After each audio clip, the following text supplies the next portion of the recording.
the government? Are you going to put this through? Is a test going to be available through doctors? Is it available through Amazon? Like, how does this come to be?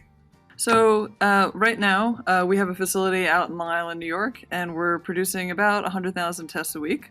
We're actually ramping up to 1 million a week next month, and we're hoping to bring actually on some additional sites to get our capacity up to 1 million a day. And what we're doing is actually working with lab partners to help be able to actually process that many tests as well. So, in terms of customers or what the user faces, there's a whole slew of them. And the good news is that people recognize the need for testing and want to do it. There are big corporations that want to keep their employees safe and know that they can safely go back to work. I think one of the top priorities that we're working with are large hospital systems, people who have essential workers, particularly healthcare workers, right, that are exposed day in to COVID-19, and they want to know, do I have the antibodies? Can I get back to work?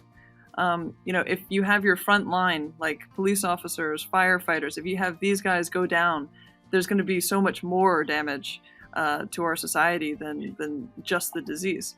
So those are the folks that we're prioritizing. Of course, we want to test outbreak areas, such as New York City, New York State, and then afterwards it's really just population. So we have types of orders where it's, hey, I want to test 30,000 people a day for the next 6 months, and they just want to get through them and see, okay, who's been exposed, who's got the antibodies, who's safe to go back to work, and it's a pretty systematic, methodical process. If somebody owns a company, I've introduced some, Salesforce and some people of that nature to you who are going to test, or maybe Time Magazine, they're investigating testing. So I'm trying to make those introductions. But if someone watching owns a company, or if they're just an individual and they want to get tested, what's their best bet? How do they go about finding out how they can get this done? Because they're going to hear about this and say, this makes sense to me. I want to know if I've been exposed. I want to know if I got antibodies, so I'm healthy. My body's doing great. I can let go and I can move forward. If I owned a company, small or big, or if I'm an individual, how would they go about getting access to this now or in the near future? So if you're a company, definitely come talk to us, because we're actually working with a number of companies to put together a package where we help essentially provide the testing and match up the processing capabilities. And depending on the size, we have companies of all different sizes, including some top Fortune 500 companies that are interested in keeping their employees safely going. And if you're an individual, oftentimes it's easier through a clinical network. So what we're trying to do is actually establish large networks of doctors that will be offering this test in their clinics. How will they know it's your test versus another antibody test? What will it be known under the name? Will it be under the name COVAX test, or what would it be under? So it's a COVAX test. So they should just ask for the COVAX test. And let me just add, if I could, the website is covaxx.com. And if you're a company right now, the minimum size order, I believe, Lou and Mei, and Lou, you can double click on this if you want, because this really is not for individuals. It's for provider networks and companies and governments, because you're dealing with national governments and governors. Can you talk a little about that, Lou, maybe? Yeah, so because of the goal here is to have the biggest impact and get people back to the new normal as quickly as possible and get the economy up and running and people, not afraid.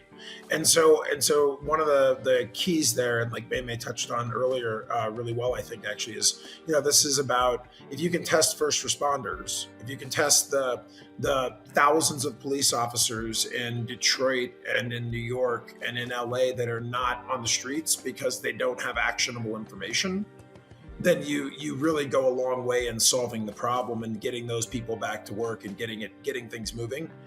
Same thing on the company level. Peter, as you were mentioning, we are trying to target these larger orders because of that for obvious reasons. And I think that's been really productive. And I think that it's about the average is about 9,200 it's about 100 plates. and that's where we're trying to focus on orders that size and bigger, and focus on communities and states and large companies. Start there.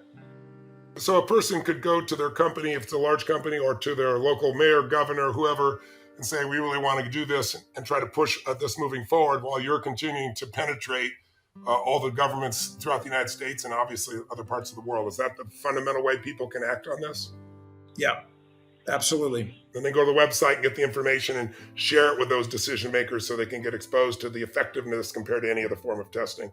Let's talk about the vaccine if we can then, because this is really exciting. It's one thing to get the test, and obviously majority of people are having mild to no symptoms at all. We're hearing about the worst case scenarios. We've heard projections through the roof that are turning out to be inaccurate. People rush to hospitals out of their fear. They had a cough or a fever and overwhelmed our hospitals. But we just had Dr. Bob Harari on from New York, and he talked about 90% of those people were sent home, that they didn't have anything actionable. It was just the fear they got from the media. But there are people that are going to need some form of protection or some form of healing. And traditional vaccines, as I understand it, you got to use a form of the virus itself. You guys have a different approach, and it's a platform you've proven before. Tell us a little about the vaccine, what would make it superior, and what's the timing, which I know is the question everybody has in mind. Yeah, so we've developed our vaccine platform for over 20 years. The traditional way of a vaccine, just like you were saying, Tony, is you basically take the virus, you beat it up or you kill it, and then you reintroduce it to a body to train your body to recognize it so that when it actually sees it, it develops antibodies. What we do is we never touch the actual virus. So we do a synthetic version. So we make with a bunch of synthetic peptides, and we mimic what a virus looks like. Like the resonance of it. Yeah, well, I mean, we basically choose a part of the virus that we want to attack, and we kind of mimic the biology with chemicals, synthetic peptides, and then we attach it to our platform technology, and we use that and inject that into people, and we kind of trick the body into thinking that it is a real virus, so it trains it to develop antibodies and this long-term memory, and that's basically the immunity that we generate. We've shown it in pigs. It's kind of a funny thing, but they get a lot of infections, and there's some really virulent diseases that kill swine.